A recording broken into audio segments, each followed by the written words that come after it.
Hello, welcome back to another installment. You know, uh, as you can see on the table, I have a pistol in my hand. It is a Smith Wesson 4006. Now, as we all know, the times or the season's about ready to start changing. So, what I'm gonna do is I'm gonna do a complete disassembly on this. Well, at least as far down as it can go. Um, Now, this disassembly will also apply to the 5900 series, the 5600 series, and pretty much almost any other series that follows this. So, this is, like I said, is the 4006. It's a 40 caliber. Each magazine will hold 11 rounds, depending on which state you live in. Some states are a little bit more restrictive than others. So, anyways, first thing we always want to do, you know, I'm not going to try to be a safety Sally or nothing here, but uh, magazine is empty, tube is empty. So, anyways, with this series of pistols, you do have a firing or a fire pin block. So, unfortunately, you can't shoot it without having a magazine. So, anyways, we'll take that out of the picture for right now.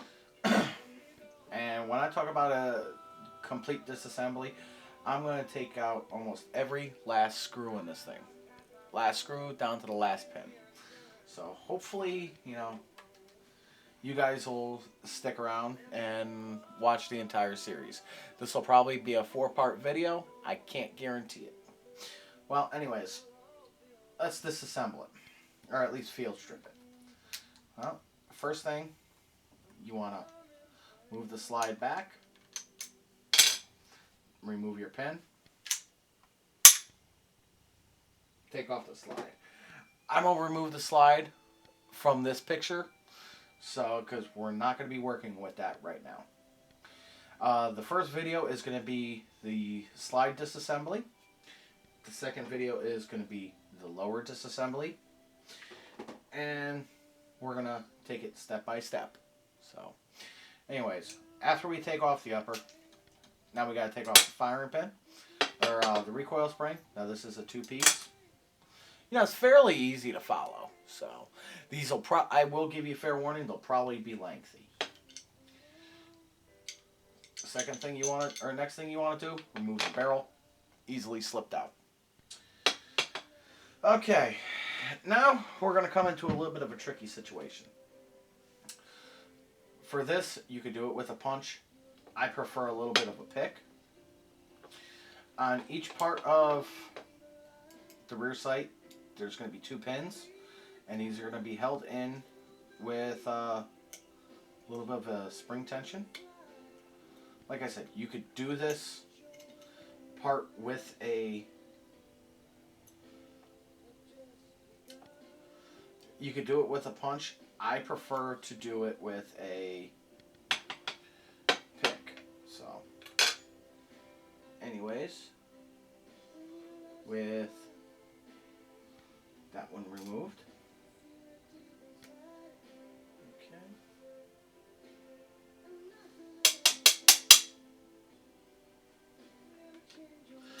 Well, obviously, one of the pins fell out on me. Or broke off. One of the two.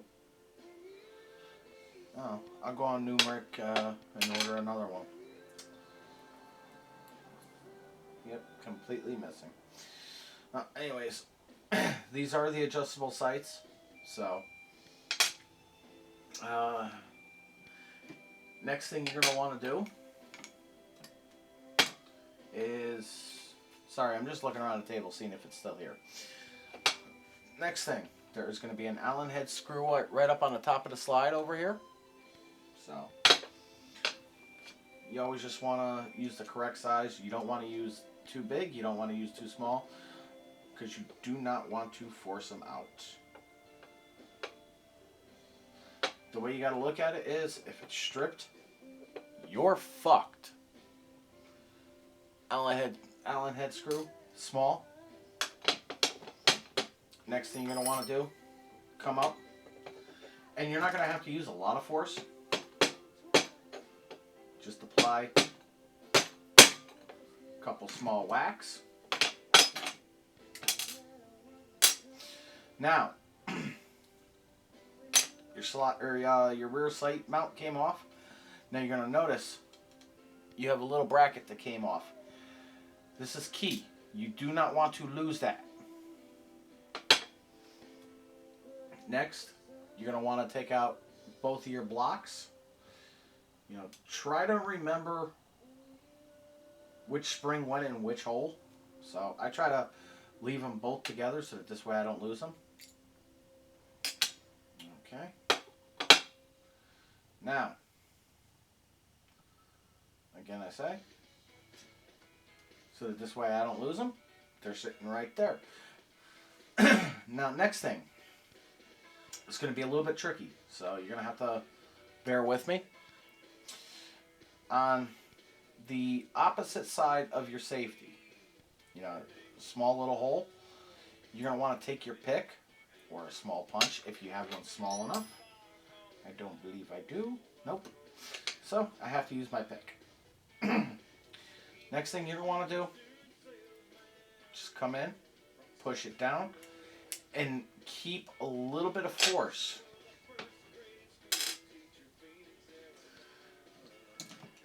Now you can either take it out with a pair of pliers like I'm going to do.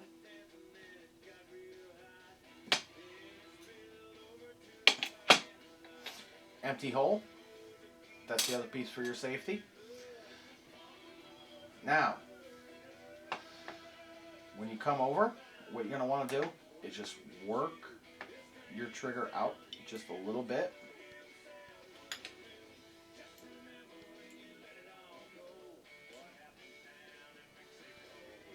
Okay.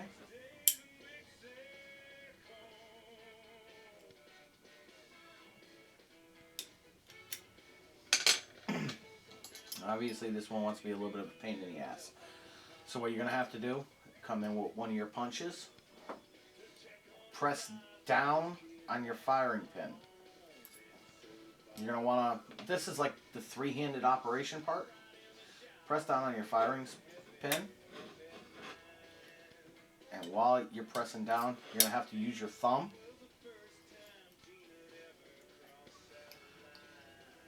And just slowly work out your safety. Now once you get it knocked out a little bit, you're going to be able to just walk it out.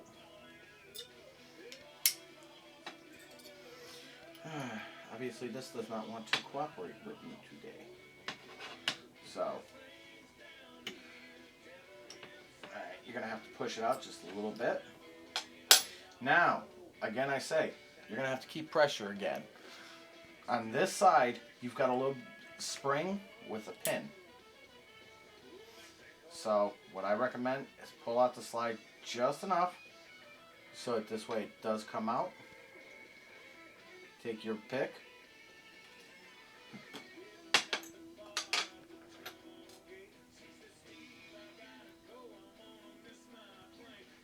You know, I mean, some of these parts you really can't fuck up. Some of them you can really do damage. Now at this point, you can remove your safety, but at the same time, keep tension back here because your firing pin is still under pressure. You don't want that firing pin flying out at you. So, out comes your firing pin and its spring. Now, if you really wanted to, you can remove the ejector. I'm going to probably do this off camera just because I know it's going to use a little bit of force. And I've already bent one of my punches. Good enough. So, yeah. A lot of times they're seized in, so I mean, if you want to try it the other way, by all means. You know, we could try to knock it out. I doubt it's going to do any more good, but we could try. Okay. Yeah. She sees them there pretty good. A lot of times they're actually pressure fitted in. So, but anyways, that's only for your ejector. That's only if it breaks. You know, this is about the only part I won't take out is the ejector. But anyways, your slide is completely disassembled now. Well, like I said, to a point. So if you wanted to take it further, you can knock out the ejector. That's just held in with another spring. Keep a little bit of tension back here so that this way it doesn't come flying off. Simple, isn't it? I know. Okay. Anyways, I'm going to kill the camera. I don't like to do editing, so... Or at least not yet. Next video, slide.